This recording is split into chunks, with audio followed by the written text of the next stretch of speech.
Welcome back to Introduction to Asian Religion. This is Lesson 12, Chinese Religion.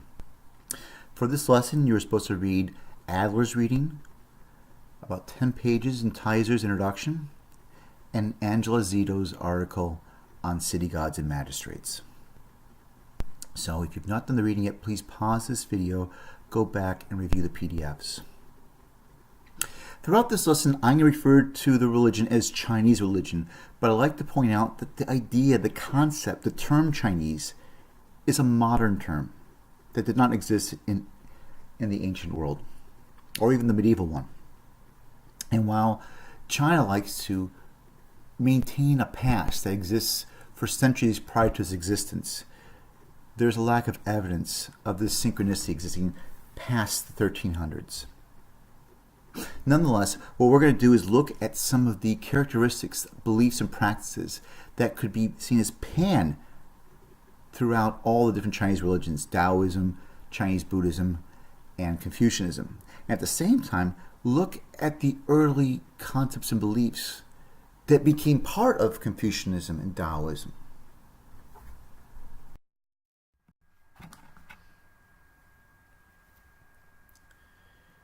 China as a country is incredibly diverse in both its terrain, its people with its culture, and languages. Usually people refer to or think of China in terms of one identity, the Han Chinese. However, there's Hokkien, Hakka, Cantonese, Tibetan, Mongol. There's so many different ethnicities and so many different languages. We mistakenly say Chinese when we mean Mandarin. There's different languages in China as well. So when we think of China, try to remember thinking of an incredibly eclectic, diverse population.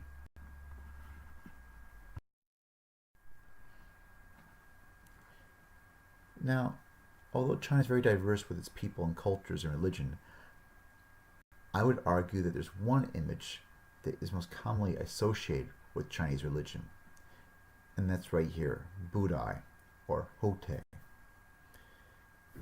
There's actually a historical background to Budai. In around the 10th century CE, the Chinese Buddhist monk Budai would be known to mull about, and you'd always know when it was raining because you'd see Budai running.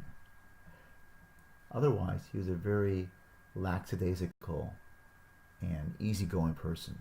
And when he passed away, people began to talk about Budai and said, there's more about that monk than meets the eye. And they began to think perhaps he might be a incarnation of who will become the future Buddha, Maitreya. Well, this is commonly depicted with Chinese religion. Chinese religion is so much more than this. Now, according to the country, the government, they classify most of the population as atheist. However, there's many different types of Islam in China. There's Sunni, Shia, Sufi. In fact, one of the largest Muslim populations in the world can be found in China, especially in the northwest with the Uyghur. There's many different types of Christianities in China. There's Roman Catholicism, Protestantism, Orthodox religion, which has been practiced in China for over 800 years. There's different types of Buddhism, particularly Pure Land and Chan. Different types of Taoism, like the Falun Gong and the Tanki. And there's also Confucianism and Neo-Confucianism. Li Shiquan once said, Buddhism is the sun, Taoism the moon, and Confucianism the 5 planets. This is because the way in which these religions are seen as being part of the same system, that of Chinese religion. Some scholars believe you can't distinguish these three. It is simply just Chinese religion with the reflections of Buddhism, Taoism, and Confucianism. However, for the purposes of this class, we're treating each one of these differently. We covered Buddhism in the last lesson, and we're covering Confucianism in this lesson.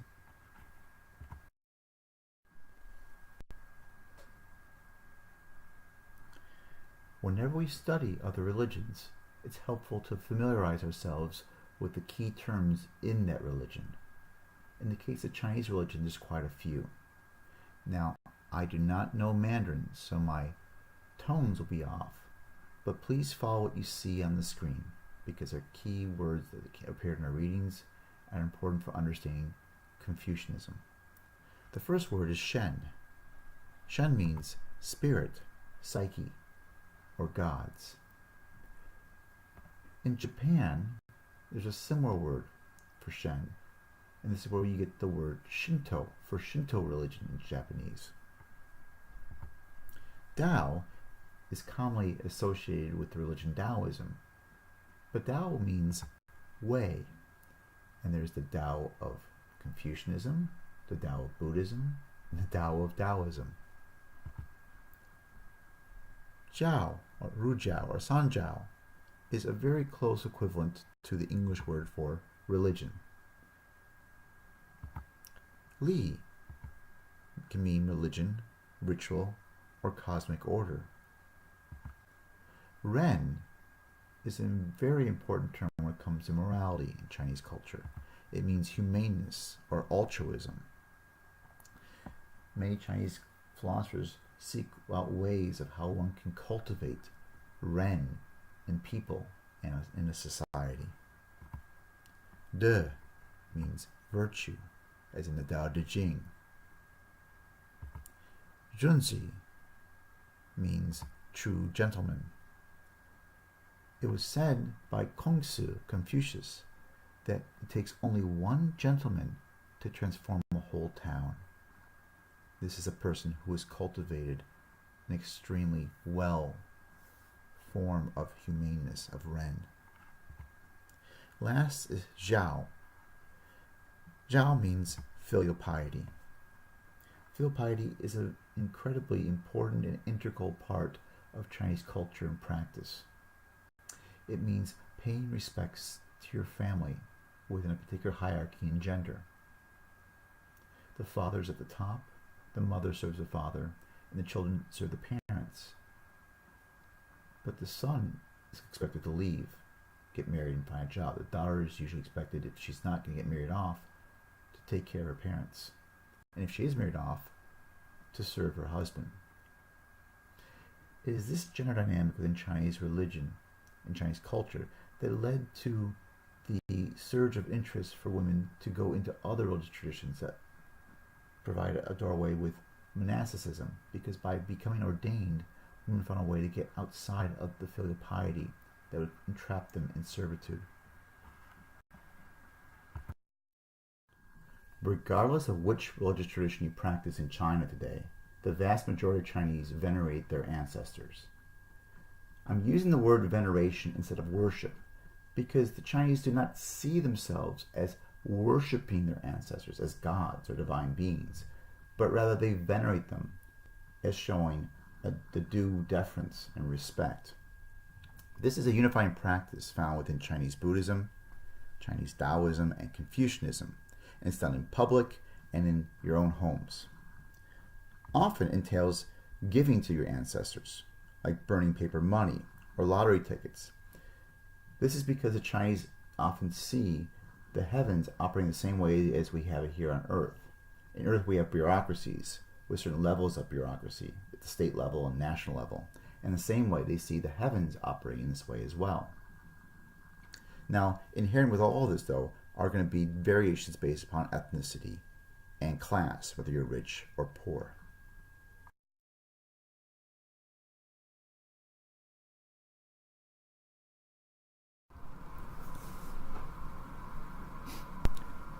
There are many ideas and practices today that we identify with specific Chinese religions, such as Confucianism, like the mandate of heaven.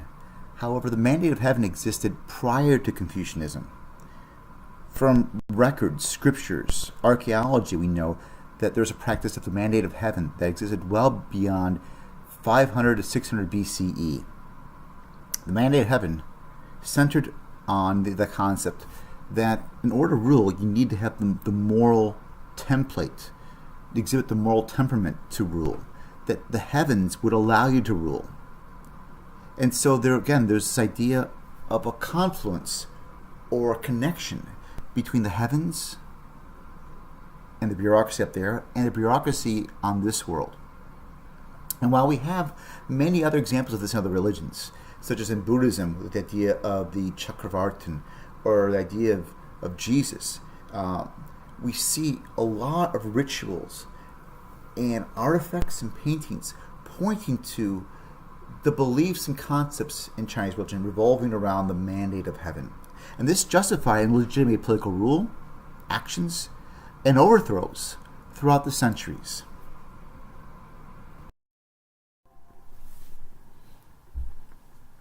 Among the many ancient Chinese beliefs and perspectives are those having to do with the afterlife. Angela Zito talks about this, as well as Adler does in their readings for today. And we can see this in the veneration and the worshiping of the city gods. At the very highest level in the heavens is the Jade Emperor. And the Jade Emperor becomes very important also within Chinese Taoist practices. In addition to this, we have the yearly annual festival called the Hungry Ghost Festival. This takes place on the 15th day of the 7th month, and it's on a lunar calendar, so every year it changes a little bit. This practice has a lot of Taoist and Buddhist ideas and concepts in it, and it's when everyone comes out to venerate their lost ones and to the gods above. The origins of the Hungry Ghost Festival began with Mahayana Buddhism, but has since become a pan-Chinese practice.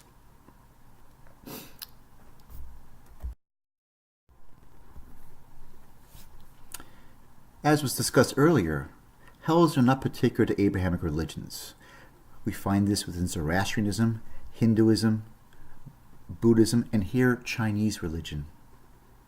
On the right, we see the hierarchy of punishments being meted out to those who've made bad choices in their lives. And on the left, those very punishments being enacted. There are also scriptures and evidence of ancient Chinese believing that there was warring taking place between those in the heavens and those in the hells. And these ideas and practices became part of Chinese Taoism and Chinese Buddhism.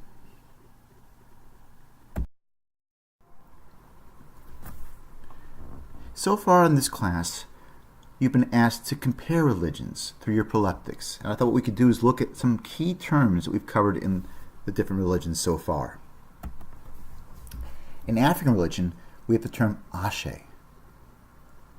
Ashe, as Thompson talks about, is represented by the color red. It means, so be it. It's the spiritual command that comes from the high god Olrun that is in everything and is everywhere. Think of the Zoroastrian term Asha, the ethical component found in life, everything and everywhere. The giant idea of karma, right, that karmic matter that determines where you go and what happens to you. The classical Vedic Brahmanical idea of Rita, that cosmic order.